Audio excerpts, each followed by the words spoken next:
হে দীন বন্ধু মম হৃদয়ে এসে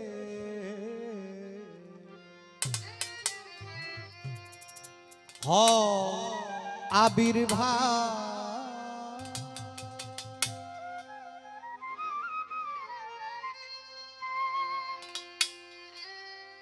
আমার এই অপবিত্র দেহ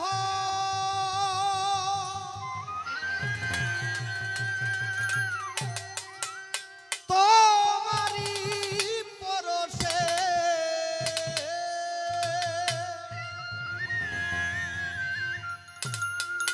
জাগিবে পুণ্যময়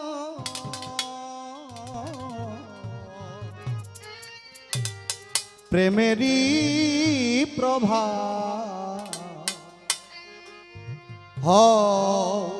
আবির্ভাব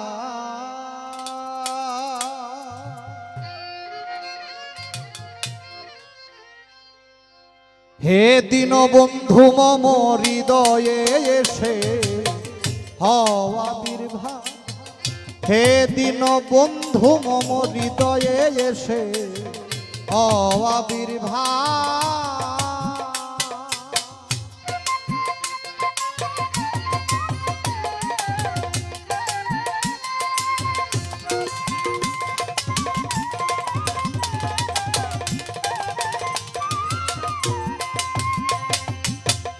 আমি নিকৃষ্ট তুমি হে শ্রেষ্ঠ সর্ব উৎকৃষ্ট জানি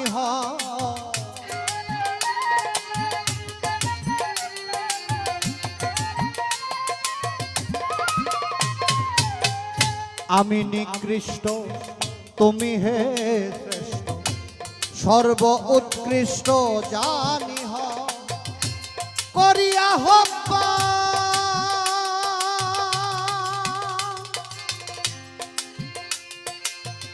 ও জেনে অধিষ্ঠান তব আয়ত্তে আছি বুঝেল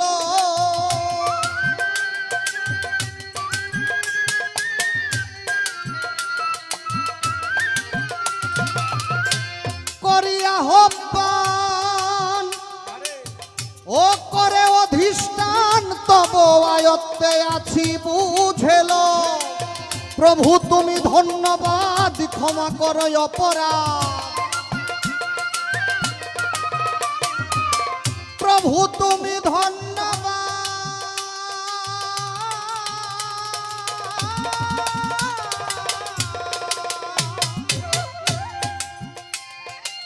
প্রভু তুমি ধন্যবাদ ক্ষমা করো অপরাধ জাগিবে নতুন হয়ে আমারই সভা আবির্ভাব হে দীনবন্ধু মম হৃদয়ে এসে আবির্ভাব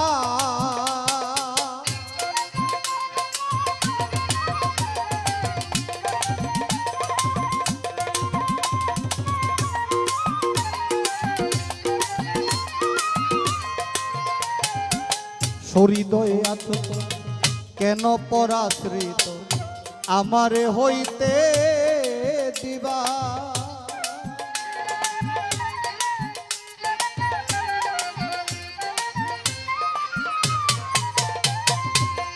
হৃদয়ে আছো তো কেন পরাশ্রিত আমারে হইতে দিবা ও কুলেতে প্রাণ যদি হয় পেরেশান খ্যাতি তোমারি থাকিবে নতবা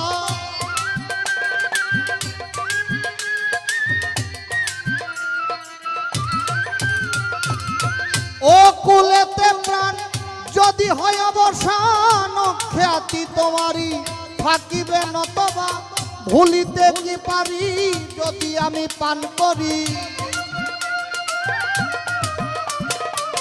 ভুলিতে কি পারি যদি আমি পান করি তোমারই হাতে দেওয়া এসকেরি শরাব আবির্ভাব হে দীনবন্ধু মম হৃদয়ে এসে আবির্ভাব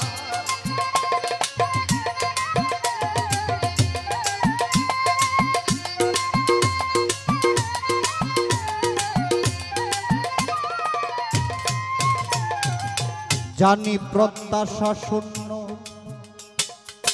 বাসিও না ভিন্ন, জানিলে নগণ্য কোথায় যায়।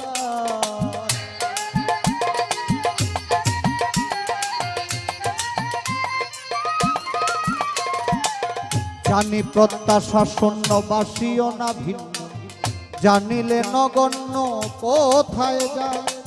তোমারই দাস জেনে যদি রাখো মনে কোনো কানে কোনো ভয় না।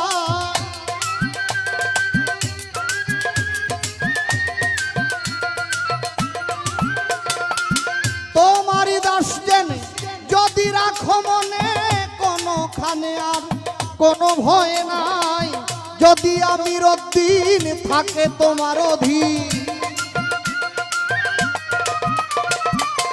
যদি আমির উদ্দিন থাকে তোমার অধীন, মুছে যাবে চাওয়া পাওয়ার সকল সভা। হও আবির্ভাব হে দীনবন্ধু মম হৃদয়ে এসে, হও আবির্ভাব হে দীনবন্ধু মম হৃদয়ে এসে, হও আবির্ভাব।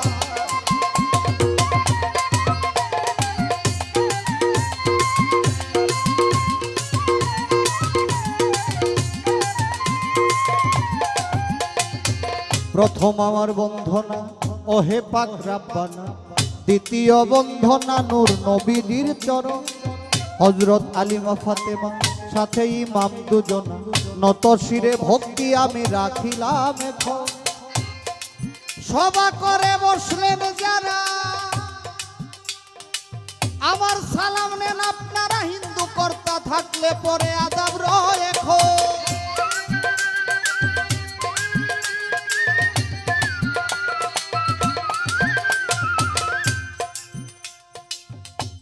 বন্ধনা গান না করলে হয় না, কারণ বাউল গানের মূল বিষয়টা হচ্ছে বন্ধনা। তাছাড়া এমন একজন মানুষ মঞ্চে বসা, যিনি আগেই বলেছি বাংলা তো বটেই, বাংলার বাহিরেও যার সুনাম খ্যাতি আছে, কিন্তু গান যে করব, গান করার তো মনোভাবটাই আজকে নাই। তার কারণ হচ্ছে আস্তে আস্তে এখন পর্যন্ত ওই বিপদটাই আমাদেরকে ছাড়তেছে না। যে বিধায় গানের যে ভাবটা ছিল, আমার বাঁশিবাদক ভাই বলতেছিল যে ওই যে আগে যে ভাবটা নিয়ে বসছিলাম এই ভাবটা এখন নাই। কিছু করার নাই, পরিস্থিতি এমন একটা বিষয়, যখন যে পরিস্থিতি আমাদের সম্মুখে উপস্থিত হয় সেই পরিস্থিতির সাথে আমরা এমনিতে মিলে যাই। একজন মানুষ যখন মারা যায়, যখন এই শব্দটা আমাদের কানে আসে, তখনই আমাদের মনের মধ্যে একটা দুর্বলতা, একটা ভয় কাজ করে যে এই মানুষটা মারা গেছে, না জানি আমার কখন চলে যেতে হবে। যিনি মঞ্চে বসা, ওনাকে আমি বড় ভাই বলে সম্বোধন করি। উনি বলছে যে যেই মরুক, মানুষটা কে, সে বড় লোক ছিল, ধনী ছিল না গরিব ছিল, ওইটা দেখার বিষয় না, কিন্তু যখনই শোনা যায় যে মানুষটা মারা গেছে, তখনই মনের মধ্যে অন্যরকম একটা ভাব কাজ করতে থাকে। তবুও শত কিছুর পরেও দরবার থেকে কথা আসছে যে এতগুলো মানুষ আসছে গান শোনার জন্য, তারা যদি গান না শুনে যায় তাহলে ভিতরে ভিতরে একটা কষ্ট থেকে যাবে। আসছেই গান শোনার জন্য, আসতে হবে। সালাম সরকার সাহেবকে চাইলেই পাওয়া যায় না। আপনারা জানেন উনি অসুস্থ ছিল, সারা বিশ্বের মানুষ ওনার জন্য দোয়া করেছে।